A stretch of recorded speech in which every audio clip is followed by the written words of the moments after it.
Everybody, welcome back. We're sitting with senior producer Aaron Campbell again. We've got some more of your questions, this time about how warbands work. So before we get into that, though, I just want to address one of the more interesting pieces of feedback we got from the last video. Everyone was very concerned about Aaron's monitors on his desk. I just want to give all the money to the engineers. Let them run with it, but okay. We've actually threatened him that we're going to order him new monitors whether he wants them or not. So in the meantime, we found the biggest one we could find for this video, so maybe we don't have as many comments about monitors this time around. So let's talk warbands.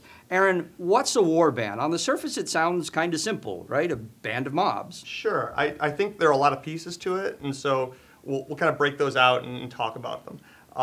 I think the best way I've heard it described so far by our designers is we're really taking rare mobs up to the next level. So we're saying, okay, you're used to these rare, creatures out there, usually elites with special abilities, shard droppers. They have some kind of special reward you get from finding them. We're going to say, great, let's take those and let them roam across really broad distances. So they're covering much bigger geography.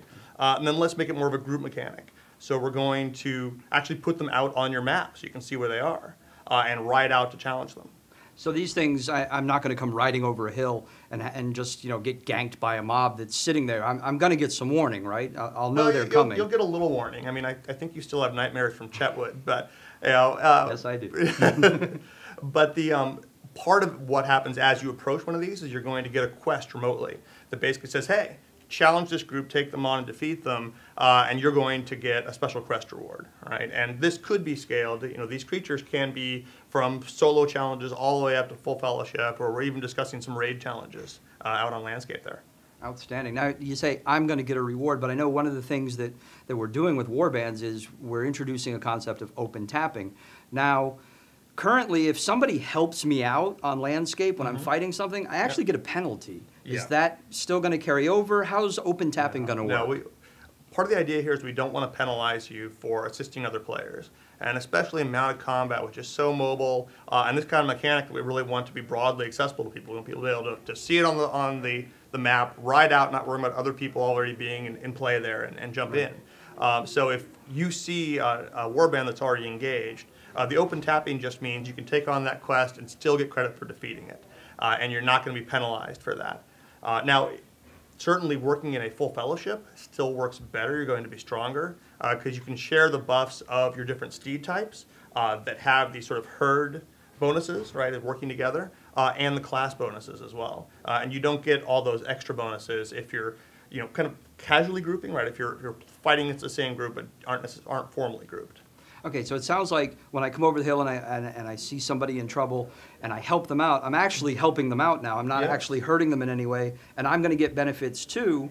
But it sounds like if I actually get into a group with that person, we'll both benefit even more. Even more, is that right? Exactly. Outstanding. So as we're going through the concept of warbands, I see we've got some new AI types for our mobs. So what happens if I get a couple of different mobs in a warband that have different AI types? Sure. How do they function in a warband? Is it going to work like a warg pack? Are they going to hunt as a pack, or are they going to function a little differently than standard? I think the best approximation for us is to think about our instance spaces now, where we have these scripted groups. They share some aggression, right? They work together, but they have definitely different skill sets and different behaviors.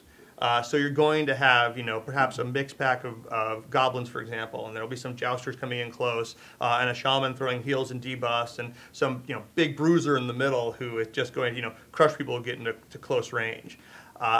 All those things will work together much in the way they do now, only they're out on landscape, they're out in a more unified way. So it sounds like you're going to have to kind of think about a warband as you approach it and it approaches you. And it sounds like it's going to be really kind of a dynamic sort of encounter, and every encounter is going to be a little different. We want to make landscape more dynamic. We want to make it more interesting. These are all rares, special snowflakes in their own right, so they're going to have their own behaviors and specialized abilities. We're pretty excited about it. And I don't want to give the wrong impression by the word warband, right? The inspiration for this is certainly sort of the roving packs of orcs who are marauding and destroying parts of Rohan right now. And actually, King Theoden has said we can't hunt them, right? Orcs are taboo to kill. But the reality of what warbands are going to be could be quite varied, and it's really limited to the designer's creativity. So we can have loose groups, for example, a warg pack, right, with a central alpha.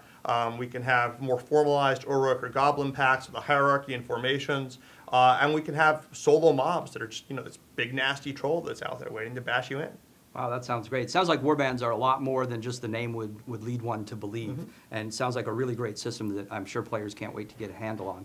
And I thank you for your time, and I thank everybody for watching and listening and submitting some great questions, and keep them coming. And as long as you're asking questions, we'll keep giving answers. Absolutely. Thanks a lot.